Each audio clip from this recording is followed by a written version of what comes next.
नमस्कार।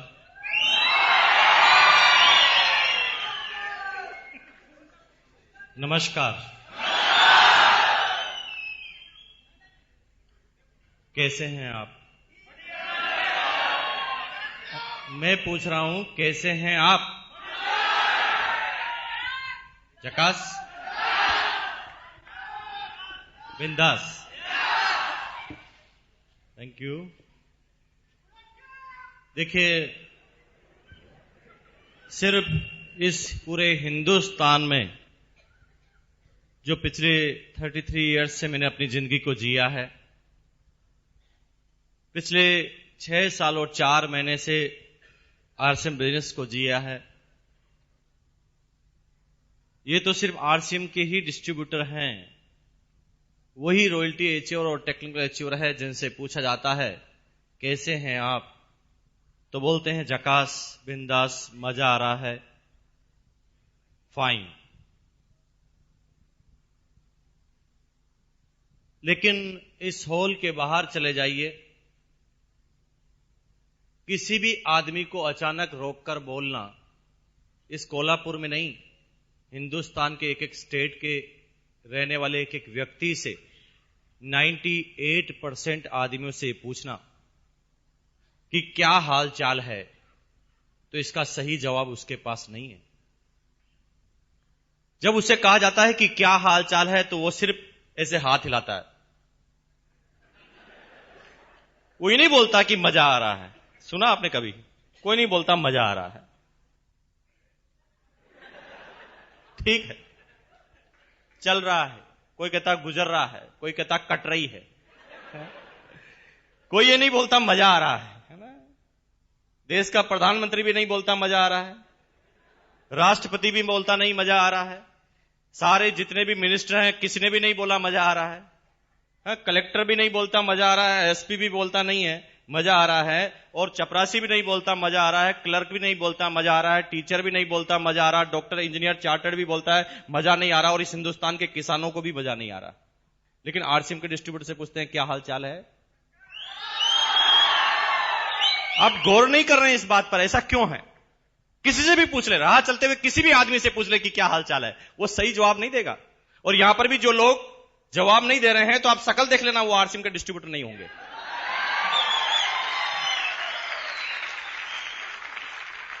कितनी अजीबो गरीब बात है ना। सब आदमी लोगों को यह बताते हैं कि मैं जिस काम को कर रहा हूं वो संतुष्ट हूं, लेकिन अंदर ही अंदर जब भी वो अपना एक क्वेश्चन अपने ही जीवन से, अपने ही दिमाग से पूछता है कि क्या तुझे मजा आ रहा है, तो अंदर से जवाब आता है नहीं बेटा, जिस काम के लिए तू पैदा हुआ वो काम तू नहीं कर रहा, चाहे तू भी डॉक्टर बन गया है। और तभी मिस्टर सतीश पंडित ने, नाम सुना कितने आदमी ने सतीश पंडित का?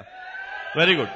मिस्टर सतीश पंडित जो एक जनक, एक अवतार इस बिजनेस में हुए, उन्होंने जब टेक्निकल पर वो पहुंचे थे, वो मेरी ग्रेट डाउनलाइन में से एक थे, और जब वो टेक्निकल पर पहुंचे थे तो उन्होंने मुझे एक कविता लिखकर, शिमला के अंदर हमारी टेक्निकल अचीवर्स की मीट थी, उसके अंदर उन्होंने मुझे वो कविता गिफ्ट दी थी, और उस कविता का शीर्षक था आराम कर, और उसकी चौथी पंक्ति में उन्होंने लिखा था, तू जिसे चाहता उसे चाहता नहीं, इस झूठ से न खुद को परेशान कर, आराम कर।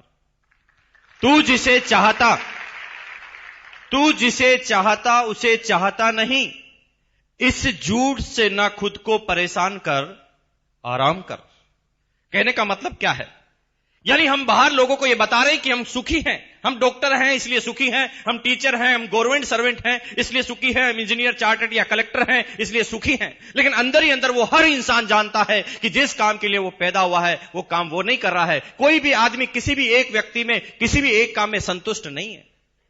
कलेक्टर भी संतुष्ट नहीं है, इस देश का प्रधानमंत्री भी संतुष्ट नहीं है, आम नागरिक भी संतुष्ट नहीं है, किसान भी संतुष्ट नहीं है, इंजीनियर, डॉक्टर, चार्टर्ड, टीचर, कोई भी एक वर्ग ऐसा नहीं है जो संतुष्ट हो। और हर वर्ग को ऐसा लगता है कि सामने वाला आदमी मेरे से ठीक है। इंजीनियर ये कहता है कि डॉक्टर की जिंदगी अच्छी होती है, डॉक्टर ये कहता है कि टीचर की जिंदगी अच्छी होती है, टीचर ये कहता है कि नेता की जिंदगी अच्छी होती है, नेता कहता है कि कलेक्टर की जिंदगी अच्छी होती है, कलेक्टर कहता है कि प्रधानमंत्री की जिंदगी अच्छी होती है, लेकिन सभी जानते हैं कि मेरी जिंदगी तो अच्छी नहीं है। कितनी अजीबोगरीब बात है। क्योंकि संतुष्टि एक ऐसा शब्द है जो एक इंसान को जब वो आम जीवन जीता है तो उसे किसी भी एक क्षेत्र में सारी संतुष्टि एक साथ नहीं मिलती। एक बहुत बड़ा बिजनेसमैन है कोल्हापुर का, माफ कीजिए, उसके पास पैसा है, पैसा तो उसके पास है। आज उसके पास 2 शोरूम है, वो 2 लाख रुपए पर मंथ कमाता है या 4 लाख रुपए पर मंथ कमाता है। लेकिन जब वो अपने काम को बढ़ाएगा, 2 से 4 शोरूम करेगा, तो पैसा कम हो जाएगा कि बढ़ जाएगा? पैसा बढ़ जाएगा उसका। ज्यादा काम करेगा, पैसा उसके पास बढ़ जाएगा। लेकिन दोस्तों, मेरी बात का जवाब देना, क्या पैसा बढ़ जाएगा तो टाइम भी उसके साथ बढ़ जाएगा? पैसा जो जो बढ़ता जाएगा, उसके टाइम की कमी उसको सताने लगेगी। वो और ज्यादा बिजी हो जाएगा जैसे जैसे उसके पास पैसा आता जाएगा। माफ कीजिए, इस कोल्हापुर के रिक्शे वाले के पास टाइम तो बहुत है, पैसा नहीं। यहां के बिजनेसमैन के बाद पैसा तो बहुत है, लेकिन टाइम नहीं। और सिक्योरिटी का तो लेना ही देना नहीं, दूर दूर तक नहीं। कोल्हापुर में उसका शोरूम है, जिस दिन कोल्हापुर में कर्फ्यू लगता है उसका शोरूम नहीं चलता है। यस और नो? जिस चीज का वो बिजनेस करता है, जब वो आउट ऑफ फैशन हो जाती है तो भी उसका शोरूम बंद हो जाता है। जिस दिन उसका मैनेजर और कर्मचारी हड़ताल कर देते हैं तो भी उसका शोरूम बंद हो जाता है। यानी कल की कोई भी सिक्योरिटी उसके पास नहीं है। लेकिन प्यार, सम्मान, पैसे से केवल संतुष्टि नहीं मिलती दोस्तों। ये संतुष्टि के एक छोटे छोटे पार्ट्स हैं। अगर ये सारी चीजों को एक साथ मिलाया जाए, प्यार, सम्मान, इज्जत, दौलत, शोहरत, सर्कल और सिक्योरिटी, तो कहीं जाकर बनती है संतुष्टि। और ये सारी चीजें दुनिया के किसी भी फील्ड में एक जगह पर नहीं मिलती सिवाय आरसीएम बिजनेस के।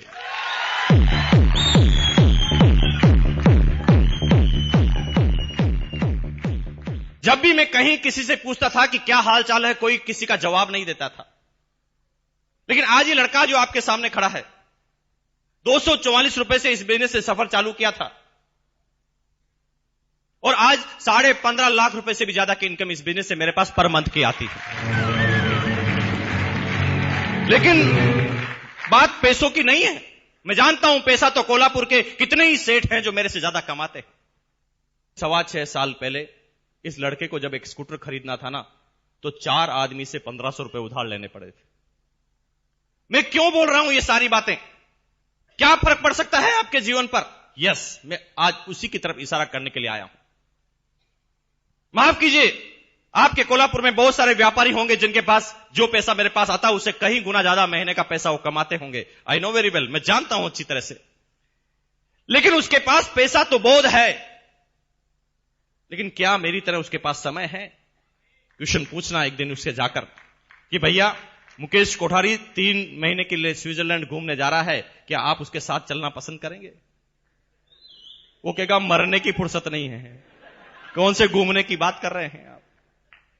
क्या अजीबोगरीब इत्तिफाक है। उसके पास पैसा तो बहुत है, लेकिन टाइम उसके पास बिल्कुल नहीं।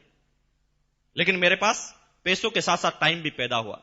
शुरू के 3 साल मैं मानता हूं कि मेरे पास टाइम नहीं था, क्योंकि सतीश पंडित ने उसी कविता की 6ठी लाइन में लिखा था, इश्क मांगे कदम कदम कुर्बानियां, कुछ देर के लिए कुछ लज्जतें कुर्बान कर आराम कर। इश्क मांगे कदम कदम कुर्बानियां। इश्क मतलब जो भी नया काम आप कर रहे हैं, नया काम जो आप करने जा रहे हैं, जिसमें आप सफल होना चाहते हैं, जिसमें आप नंबर 1 जाना चाहते हैं, जहां पर भी आप नया काम करेंगे वहां पर आपको कुर्बानियां देनी पड़ेगी। बिना कुर्बानियों के आप नंबर 1 तक नहीं जा सकते। मुझे पता है कि शुरुआती 3 साल में जब इस बिजनेस हमने और हमारी अपलाइन ने चालू किया, मैं महीने में 25-25 दिन अपने घर से बाहर रहा करता था। सिर्फ एक मिशन, एक जज्बा, एक जुनून मेरे अंदर था। समझने वाले नहीं थे मैं समझाने के लिए, लेकिन फिर भी तैयार था। नहीं समझते थे लोग बाग, लेकिन 3 साल तक लगातार पूरे हिंदुस्तान में दौड़ लगाई और फिर मेरे पास पैदा होना चालू हुआ समय। आज यहां का जो लाला है वो कहीं ज्यादा पैसा मेरे से कमाता होगा, लेकिन उसके पास 24 घंटे ही हैं, 24 आवर्स। लेकिन मेरे पास 24 घंटे थे। मैंने 2 डाउनलाइन बनाई, ए और बी। दोनों ने इस बिजनेस में 1-1 घंटा काम अपने लिए करना चालू कर दिया। तो वो काम मेरे लिए भी तो हो गया। तो 24 और 2 मेरे पास कितने घंटे हो गए? 26। उसके पास 24 ही थे। यहां के लाला के पास जिंदगी भर 24 ही घंटे रहेंगे, मेरे पास हो गए 26। और तब इस घंटों की गणित को मैंने समझा और काम करना चालू किया। आज हिंदुस्तान में 60 लाख से ज्यादा डिस्ट्रीब्यूटर मेरी डाउनलाइन में है। 60 लाख, 60 लाख। अब थोड़ा अंदाज लगाना दोस्तों, थोड़ी गणित लगाना। 60 लाख आदमी आरसीएम बिजनेस में 1 मिनट भी सोचे, करे नहीं। करना में तो आदमी का हार्ट अटैक हो जाएगा। मैं करने की बात नहीं कर रहा हूं, मैं काम की नहीं बात कर रहा हूं। अगर 60 लाख आदमी आरसीएम बिजनेस के बारे में एक दिन में 1 मिनट भी सोचे तो मेरे पास एक दिन के 60 लाख मिनट हैं। क्या यहां के लाला के पास है? पूछना जाकर। नहीं है उसके पास। उसके पास टाइम की कमी है।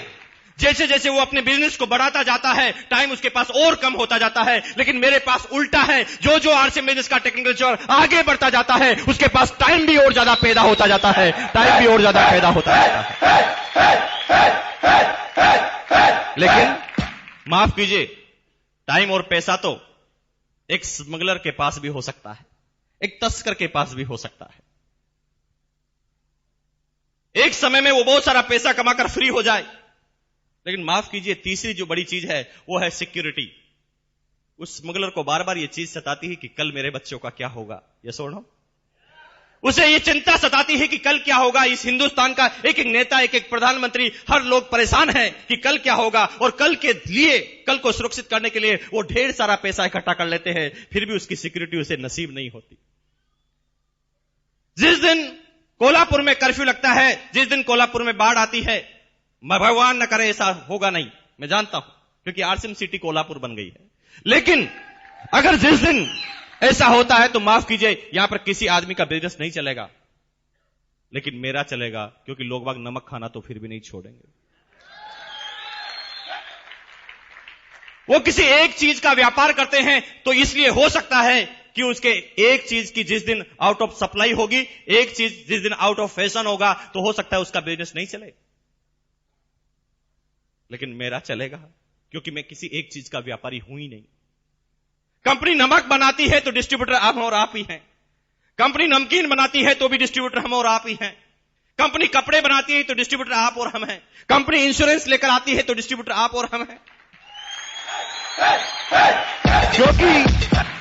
क्योंकि एक बिजनेस तो चलता नहीं, एक आइटम के ऊपर तो हम बिजनेस नहीं कर रहे ना। गुड मॉर्निंग से गुड नाइट 300 प्रोडक्ट हैं, इसलिए सिक्योरिटी ज्यादा है। कल क्या होने वाला है, क्योंकि मैं किसी एक आदमी पर डिपेंड नहीं हूं। हो सकता है इस सिटी का लाला जो है बहुत सारे पैसा कमाता है, बहुत बड़ी फैक्ट्री उसके पास है, लेकिन जिस दिन सारे मजदूर हड़ताल कर देंगे, क्या उसकी फैक्ट्री चलेगी? लेकिन मेरी फैक्ट्री में तो कोई मजदूर होता ही नहीं दोस्त। यहां पर तो सारे के सारे सेठ होते हैं, और सेठ अपने काम को बंद करना पसंद नहीं करते। हेलो,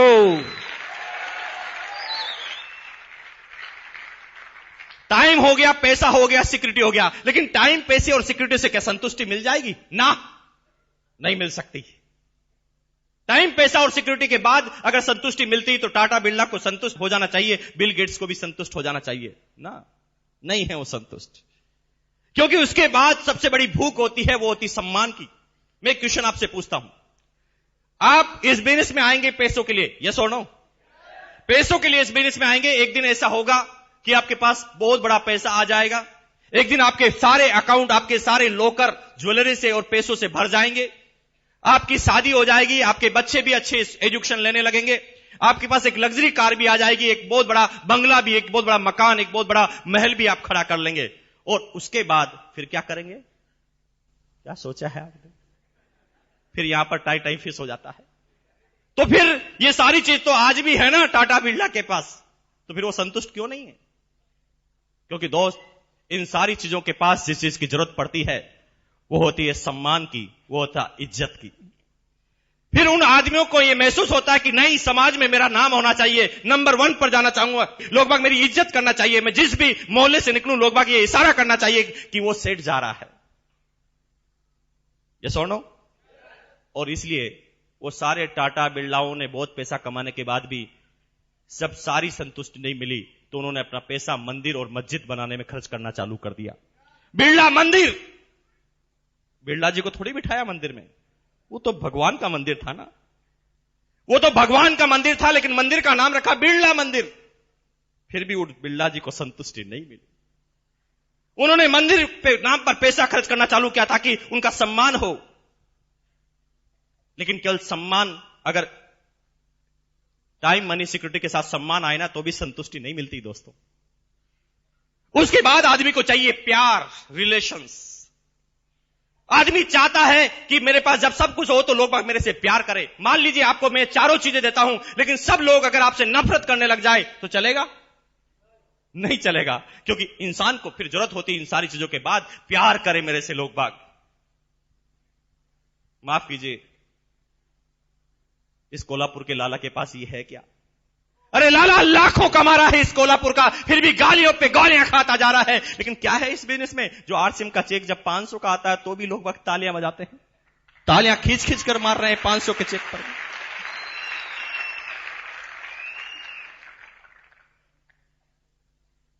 अरे कभी कभी तो समझ में नहीं आता कि रिएक्ट क्या करें। मेरा क्या रिलेशन है इस कोल्हापुर से और यहां पर मैं आया हूं? मेरे खानदान का कोई भी आदमी इस कोल्हापुर में पहले नहीं आया था, और नहीं मेरे पूरे समाज में कोई भी आदमी यहां पर पैदा हुआ था। फिर क्यों करते हैं आप मेरा सम्मान? क्यों देते हैं बुक्के? जब मैं सुबह आता हूं तो मुझे छुपना पड़ता है कि कहीं नजर नहीं पड़ जाए किसी की। लोग बाग प्यार के लिए उतावले रहते हैं, पता चल जाए तो ट्रेन को रोक दे। क्यों भाई इतना इज्जत? किसी नेता की भी तो नहीं करते इतने दिल से इज्जत। क्या रिलेशन है आपका और मेरा? हमारा यहां का रिलेशन है, क्या मिलेगा वहां पर रिलेशन? इज्जत इतनी कि कभी कभी रिएक्ट करना भी मुश्किल हो जाता है। मेरी एज 33 साल की, एक 70 साल का, एक 75 साल का आदमी आता है, समझ में नहीं आता कि क्या करना चाहिए। उस समय आंखों में आंसू भर जाते हैं, रोने की इच्छा नहीं होती। समझ में नहीं आता कि ये आदमी ने जो किया है उसका रिएक्शन मैं क्या करूं। 75-80 साल का आदमी मेरे पैरों में जाकर गिर जाता है, समझ में नहीं आता कि मेरे दादाजी के बराबर आदमी मेरे पैरों में जाकर गिरा है, क्या करना चाहिए मुझे? क्यों है इतनी इज्जत? क्यों है इतना प्यार?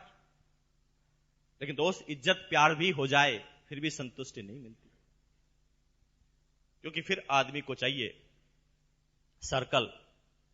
वो चाहे कि इज्जत तो उसके घर वाले तो करे, उसके परिवार वाले करे, उसके समाज वाले करे, लेकिन जब वो बाहर जाए तो क्या करे? जब उसे कोई काम करना हो तो सर्कल किस तरह से काम करे?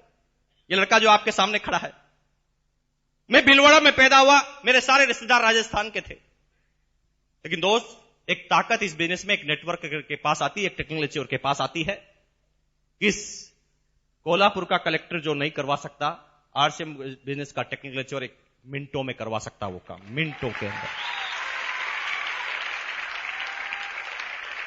मैं अगर राव साहब या भरत सावंत साहब आपसे पूछता हूं कि अगर मैं कोई काम आपको बताऊं तो क्या आप मेरे काम को करने के लिए मना कर सकते हैं? क्यों? इसलिए क्योंकि यहां से जुड़ा हुआ है मामला। हेलो, अब क्योंकि वो काम मेरा पहला प्रेफरेंस से करेंगे, चाहे वो रात की 2 क्यों ना बजी हो, लेकिन वो इसलिए क्योंकि रात को 2 बजे मैं भी उनके लिए तैयार हूं। अब एक आदमी राजस्थान में रहता है, उसका सर्कल कहां कहां है? मैं एक छोटा सा एग्जांपल बताता हूं दोस्तों, वहां पर पैसा काम नहीं आता। आप समझना इस बात को, अगर अभी भी आप समझ पाए तो पूरी जिंदगी आपकी चेंज हो सकती है। आज के 4 साल पहले की, 3 साल पहले की बात है। मेरे एक दोस्त थे मिस्टर अरुण, जो भीलवाड़ा के रहने वाले थे, करोड़पति खानदान से बिलोंग करते थे। एक दिन कार में उनकी माताजी और पिताजी कहीं जा रहे थे, एक एक्सीडेंट हुआ। इतना तेज एक्सीडेंट हुआ कि बाहर तो स्क्रैच कम आए, लेकिन अंदर की चोटें बहुत आई। और इतनी तेज एक्सीडेंट हुआ कि यहां जो फेफड़ा था, उस फेफड़ों के अंदर पानी भर गया मदर के। भीलवाड़ा में बहुत ज्यादा मेडिकल की फैसिलिटी अच्छी नहीं होने की वजह से डॉक्टर को बताया गया। डॉक्टर ने ऊपर जहां पर भी खरोचे आई वहां पर इलाज किया, लेकिन पूरे शरीर का चेकअप नहीं किया। मदर बार बार बोलती थी कि मेरे सीने में दर्द है। डॉक्टर बार बार कहता कि एक्सीडेंट हुआ है तो दर्द तो होगा ना। 15 दिन तक भी दर्द जारी रहा। जब डॉक्टर को बात समझ में नहीं आई तो उन्होंने रेफर किया। पड़ोस का एक जगह है, डिस्ट्रिक्ट है उदयपुर, नाम सुना आपने? उदयपुर में रेफर किया, वहां पर मेडिकल थोड़ी इंप्रूव है। तो वहां के डॉक्टर ने जब चेकअप किया तो इमीडिएट बताया चेकअप के बाद कि आपके फेफड़ों में पानी भर चुका है और इसको भरे हुए 15 दिन हो चुके हैं, अगर ये 4 दिन में ऑपरेशन नहीं होता है तो हम नहीं बचा पाएंगे इनको। दोस्त के फादर पैसे वाले थे, उन्होंने कहा ओके, कितना पैसा फेंकना है, मैं फेंकने के लिए तैयार हूं, आप ऑपरेशन कीजिए। तो उन्होंने कहा नहीं दोस्त, हमारे इंडिया में ये टेक्नोलॉजी उपलब्ध नहीं है। इंडिया में 2 ही स्पेशलिस्ट हैं जो इस चीज का इलाज कर सकते हैं, दोनों बाहर से रिटर्न आए हैं, एक है चेन्नई में और दूसरा है बॉम्बे में। दोनों डॉक्टरों से फटाफट एड्रेस लिया और दोनों डॉक्टरों से जब फटाफट संपर्क करने की कोशिश की, अपॉइंटमेंट लेने की कोशिश की, तो पता चला कि वो बहुत बिजी डॉक्टर हैं, कोई भी अर्जेंट पेशेंट को नहीं लेते। आज अगर आप उनसे अपॉइंटमेंट मांगे तो 4 महीने बाद का मिलता है, लेकिन ऑपरेशन करना था 4 दिन में। मेरे दोस्त के फादर इतने पैसे वाले थे कि वो उस एक ऑपरेशन पर 1 करोड़ रुपए भी खर्च कर सकते थे, लेकिन उनका पैसा अब काम नहीं आ रहा था। वो लाचार थे, पैसा उनके पास बहुत सारा था लेकिन अब काम नहीं हो पा रहा था। उस समय मेरा जाना वहां पर हुआ, मेरे पास भी कोई इलाज नहीं था, लेकिन जब मुझे पूरी बात उन्होंने बताई तो मैं भी परेशान हो गया कि क्या करना चाहिए, इसका क्या इलाज है। तो मेरे दिमाग ने अचानक थोड़ा सा काम करना चालू किया। मैं कंपनी में गया, आरसीएम बिजनेस, क्योंकि भिलवाड़ा की कंपनी है, मैं कंपनी में गया। मैंने वहां के क्लर्क को एक आइडिया दिया, मैंने कहा भैया मेरी डाउनलाइन में जितने भी आदमियों के नाम के आगे DR लिखा हुआ है, डॉक्टर लिखा हुआ है, उसकी एक लिस्ट चाहिए मुझे। उन्होंने फटाफट एक प्रोग्राम लिखा, इंटर दबाया और सारे डॉक्टरों की लिस्ट मेरे सामने आ गई। मैंने कहा ये बात में मैं एक्सपर्ट नहीं हूं, मैं कोई राय नहीं दे सकता, हो सकता है कोई डॉक्टर मुझे इस बात की राय दे पाए। पहले ही नंबर पर आया डॉक्टर दवे, हिम्मतनगर, गुजरात। उनका नाम सुनते ही मैं समझ गया उस आदमी को मैं जानता था। मैंने फटाफट डॉक्टर दवे को फोन लगाया। फोन लगाकर जब मैंने पूरी हिस्ट्री बताई, और हिस्ट्री बताने के बाद मैंने चेन्नई के जो डॉक्टर थे, उनका नाम मुझे अब ठीक से याद नहीं है, मैंने उनका नाम बताया। उन्होंने आश्चर्य से कहा अरे वापस बोलना, क्या नाम बताया आपने? मैंने जब वापस नाम बताया तो उन्होंने कहा ऐसा है कि इतना अर्जेंट मामला है तो मैं अहमदाबाद से मुंबई आता हूं, मुंबई से चेन्नई की फ्लाइट पकड़ता हूं और आप सीधे अपनी मदर को लेकर चेन्नई पहुंचिए। मैंने कहा डॉक्टर साहब इतने कॉन्फिडेंस से आप कैसे बोल सकते हैं? हम 10 बार बात कर चुके हैं, वो डॉक्टर बात करने तक के लिए तैयार नहीं होता, 4 महीने बाद की वो डेट देता है, वो कहता है कि अर्जेंट पेशेंट में लेता ही नहीं। आप इतना कॉन्फिडेंस से कैसे कह सकते हैं? वो कहते हैं भैया तुम इस बात की चिंता मत करो, तुम लेकर आओ, क्योंकि he is my class fellow, मुझे मना ही नहीं कर सकता हो। हेलो, यहां पर नहीं हो रहा था पैसों से काम। माफ कीजिए, किसके पास पैसा है जो इसको काम को करवा पाए? एक इंसान को सच्ची संतुष्टि जब मिलती है जब ये सारी चीजें एक साथ एक फील्ड में अवेलेबल हो। माफ कीजिए, इस दुनिया में तो अभी कोई ऐसा फील्ड पैदा नहीं हुआ जो प्यार, सम्मान, इज्जत, दौलत, शोहरत, सिक्योरिटी और सर्कल सारी चीजें एक साथ लाकर दे। वो सिर्फ मिलती है आरसीएम के टेक्निकल अचीवर को। वो सिर्फ एक व्यक्ति को मिलती है जो आरसीएम बिजनेस के टेक्निकल अचीवर को मिलती है। और इसीलिए जब उसे कहा जाता है कि क्या हाल चाल है आपके, तो कहता जकास, बिंदास, मजा आ रहा है। नहीं बोल पाता एक आम आदमी मजा आ रहा है, लेकिन एक आम आदमी से हटकर एक टेक्निकल अचीवर बनता है जब उसे कहता है कि मजा आ रहा है। मैं आज आपसे क्या बात करूं, किस विषय पर बात करूं, मेरी आज सही मायनों में कहें दोस्तों मेरी कोई तैयारी नहीं है। आप ही बता सकते हैं तो बता दीजिए कि किस विषय में बात कर लें। जिस विषय में कहोगे उसी विषय में चल पड़ेंगे दोस्तों। आपके जो भी विषय जिंदगी के छूटे हुए बता दो आज मुझे, क्योंकि आज मैं बड़ा खुश हूं और जो भी बात करेंगे ना वो यहां से करेंगे। अभी कुछ आदमी कहते हैं यार अब आ गए हो, अब कुछ बता ही दो, हिंट दे दो ताकि हम भी समझ जाएं। आप सब लोग चाह रहे हैं कि थोड़ा आरसीएम के बारे में बता दो और हमारे साथ जो आदमी आए वो समझ जाए और आपके डिस्ट्रीब्यूटर बन जाए, है ना? यही तो चाहते हैं। हम बात करते हैं इसके बारे में, है ना? लेकिन आप चाहते जो है वो गलत चाहते हैं, वो सही नहीं चाहते। एक आदमी, हंसी मुझे तब आती है जब 6.25 साल से जब लगातार वो इस बिजनेस को चलते हुए देखता है, फिर भी कहता है कि थोड़ा हमें समझा दो। क्या समझाएं आपको? अरे समझाना उस दिन पड़ता था जब 4 आदमी भी सेमिनार में नहीं आते थे, इस पूरे बिजनेस में 4 डिस्ट्रीब्यूटर भी नहीं थे। अभी हिंदुस्तान में न तो कोई स्टेडियम है और हिंदुस्तान में नई कैसा एडिटोरियम है जहां पर आरसीएम की सेमिनार एक बार में की जा सके। एक डिस्ट्रीब्यूटर से कहानी चालू हुई, 60 लाख डिस्ट्रीब्यूटर तक ये कहानी पहुंच गई, फिर भी आप कहते हैं कि थोड़ा समझा दो, अभी समझ में नहीं आ रहा है। अरे समझाना उस समय पड़ता था ना जब आरसी बिजनेस का एक पेंट पीस आता था किट के अंदर, उस समय समझाना पड़ता था कि बिजनेस क्या है। आज गुड मॉर्निंग से गुड नाइट 300 से ज्यादा प्रोडक्ट है आपके पास, फिर भी आप कहते हैं कि थोड़ा हिंट तो दे दो। क्या समझाऊं आपको? अरे समझाना उस समय पड़ता था जब गुजरात में डिस्ट्रीब्यूटर बनाना था तो भिलवाड़ा से किट लेकर आनी पड़ती थी, क्योंकि पूरे हिंदुस्तान में आरसीएम का एक ही शोरूम राजस्थान में होता था। अब एक से कहानी चालू हुई, आज हिंदुस्तान में 10,000 हो गए, फिर भी आप कहते थोड़ा तो समझा दो, आ ही गए हैं तो समझा दो। क्या समझाऊं मैं आपको? 80 से ज्यादा डिपो हिंदुस्तान के सारे राज्य, 60 लाख डिस्ट्रीब्यूटर, एक प्रोडक्ट से कहानी चले गई 300 प्रोडक्ट के ऊपर। हिंदुस्तान में 40 से ज्यादा करोड़पति, 850 से ज्यादा टेक्निकल अचीवर, 3,500 से ज्यादा रॉयल्टी अचीवर, हजारों लाखों आदमी, हजारों रुपए पर मंथ कमाने वाले आदमी, सारी बात जानते हैं, फिर भी कहते हैं थोड़ा तो बहुत समझा दो, आ गए हैं। क्या समझा दूं मैं आपको? अरे जिंदगी भर वो नमक खाते आए ना 9 रुपए किलो का, triple refined iodise ISI mark का साल्ट, नाम लेने की जरूरत नहीं है।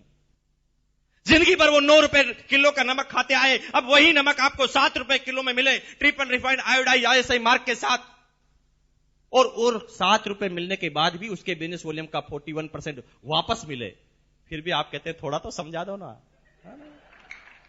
क्या समझाऊं मैं आपको? क्या बाकी रह गया समझाने का? जिंदगी भर नहाते आए ना उस 13 रुपए के साबुन से, हीरोइन बोलती आई कि मेरे रूप का राज, मेरे गोरेपन का राज, उसका कुत्ता गोरा हो गया, हम तो नहीं हुए। हम तो उसी इंतजार में अभी बरसों से, जन्मों जन्मों से उस साबुन को लगाते आ रहे हैं, हम तो नहीं हुए ना गोरे। जिंदगी भर लौटते हुए आ गए वो आदमी आपको। अब वही साबुन 70% टीएफएम में 100 ग्राम में, पहले आप 13 रुपए का जिंदगी भर खरीदते आए, अब वही साबुन आपको 8.5 रुपए में मिले, और उसके बाद उसके बिजनेस वॉल्यूम का भी 41% वापस मिले, और आप कहते थोड़ा सा समझा दो। अब आए गए तो थोड़ा तो हिंट दे दो।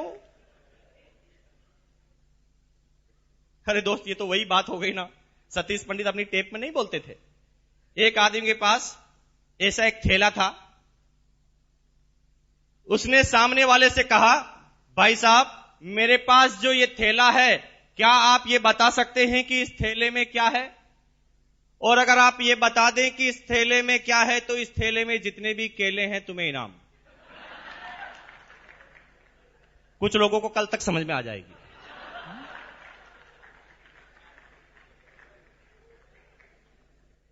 क्या आप बता सकते हैं दोस्त, मेरे पास जो ये थैला है इस थैले में क्या है? और अगर आप ये बता दें कि इस थैले में क्या है तो इस थैले में जितने भी केले हैं तुम्हें इनाम, और अगर तुम ये बता दो कि केले कितने हैं तो 12 के 12 इनाम।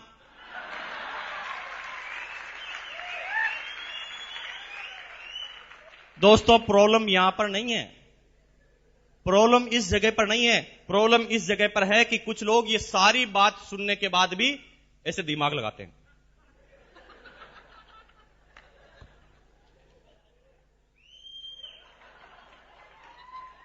दिमाग लगाकर कहते हैं भैया थोड़ा बहुत समझ में आ रहा लेकिन हिंट दे दो। इसे कहते हैं गई भैंस पानी में। क्या हिंट दे दे आपको? सारी बात बताने के बाद भी कहते हैं आप हिंट दे दो। मेरी बात को अच्छी तरह समझ जाना दोस्तों। अगस्त 2000 में मैंने इस बिजनेस को चालू किया। 2001 में झालावाड़ राजस्थान के एक सेमिनार में मेरी एक टेप रिकॉर्ड की गई। उस टेप का नाम था मेहनत रंग लाई। अभी वो टेप मार्केट में अवेलेबल नहीं है क्योंकि उस समय मैं ढंग से बोलना भी नहीं आता था, लेकिन जो शुरुआती डिस्ट्रीब्यूटर हैं सब लोगों ने उस टेप को सुना होगा। और वो 2000 की टेप अभी भी अवेलेबल है कंपनी के रिकॉर्ड में और मेरे पास भी उसकी कॉपी है। उस टेप में 2001 में जब कंपनी का एक प्रोडक्ट था शूटिंग, उस समय बोला था कि भैया समझ जाओ, हिंट देता हूं तुम्हें, ये बिजनेस कपड़े का नहीं है, गलतफहमी में मत रहना कि कपड़े का बिजनेस है। ये बिजनेस जीवन है, जीवन बनाने का बिजनेस है। कल तुम अगर लगे रहोगे, कंपनी प्रोडक्ट लेती आएगी, जब आगे से आगे ये प्रोडक्ट बढ़ेंगे, तुम्हारी डाउनलाइन जब आसाम में भी जाएगी और आसाम में भी डाउनलाइन जब सुबह उठकर भगवान के सामने जाएगी और अगरबत्ती निकालकर बोलेगी ओम जय जगदीश हरे, तो आपके घर में आएंगे हरे हरे हरे हरे हरे हरे हरे हरे हरे हरे हरे। लेकिन 2001 में उन साथियों ने इस बात को नहीं सुना, लेकिन जिन जिन ने भी सुना वो सारे के सारे आज रूबी और स्टार रूबी हैं।